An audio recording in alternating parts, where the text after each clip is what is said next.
Hello, my friends. I'm Pastor Mark of Clinton Avenue Reformed Church.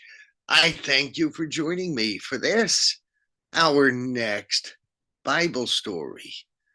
I hope you've been here before. Remember last week? Remember what we talked about? Jesus was 12 years old and he was in the temple and he impressed a lot of people because he knew a lot about what God had written.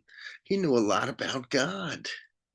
Some of the old folks are saying, how did he learn so much already?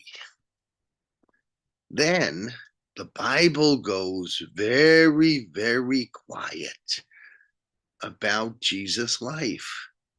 We don't know anything about Jesus from the time that he was 12 years old until the time that he was about 30 years old. And it was at 30 years old, more or less, that he started preaching. He started telling people all about God's kingdom. What do you think? Think Jesus looked like this? I got this Jesus action figure years ago, but I really have no idea if Jesus looked like this or not. One of the things I like about this is he's got a darker complexion than I do. So many of our pictures of Jesus are done by Europeans or people with European ancestry. And so Jesus looks as pale as I do. Well, he was a Middle Eastern man. He certainly was darker than I am. He had a darker complexion. And he started going around telling people God's kingdom is nearby. God's kingdom, he said, is at hand. At hand. What does at hand look like? What's that mean? Well, that's an idiom. That's a language expression. At hand means it's within arm's reach.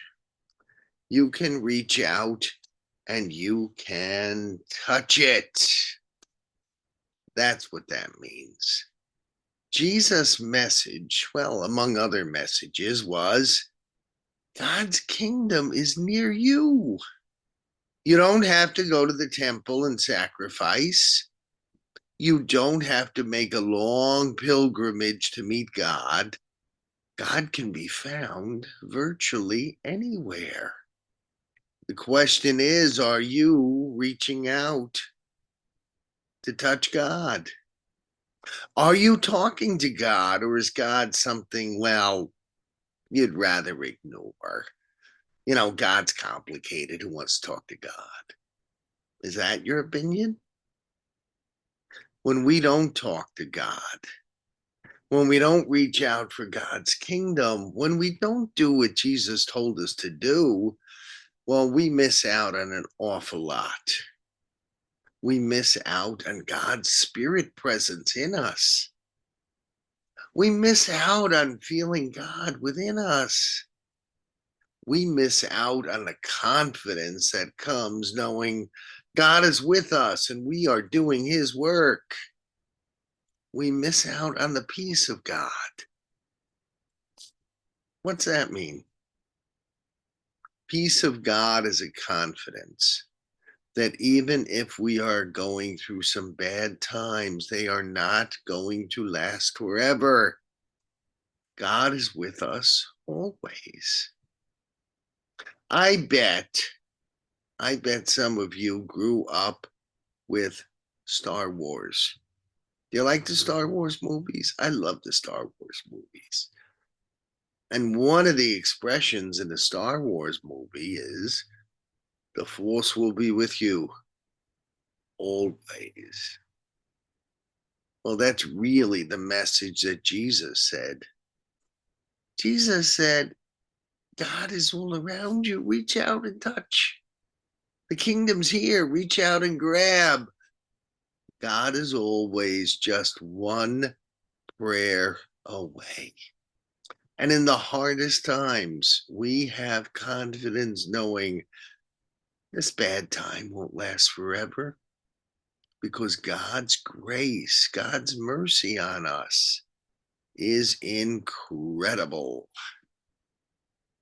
That's the message Jesus started to give. He is now 30 years old and he is living up in northern Israel. But he makes a journey south to visit with his cousin. His cousin's name was John. We know him as either John the Baptist or John the Baptizer. And we're going to talk all about John and Jesus next week. Until then, just try to remember this. The Bible tells us nothing about Jesus from age 12 until age 30. And he starts going from little church, Jewish church is called the synagogue, little synagogue to little synagogue to little synagogue, saying God's kingdom is nearby. Turn around from bad behaviors. Start acting like God's people. And that's the beginning of Jesus' ministry in a region called Galilee, in the very north of Israel. Next week, we'll talk about when he makes a trip down to southern Israel, the area called Judah. And he meets up with his cousin John, and all kinds of things happen then. Until then, that's our Bible story for today. And a reminder, I am Pastor Mark of Clinton Avenue Reformed Church in Bergenfield, New Jersey. And I ask that you like this when you see it. Comment on it, share it, invite your friends. There's nothing better than knowing God, loving God, knowing God loves you. God bless you today and this whole week to come.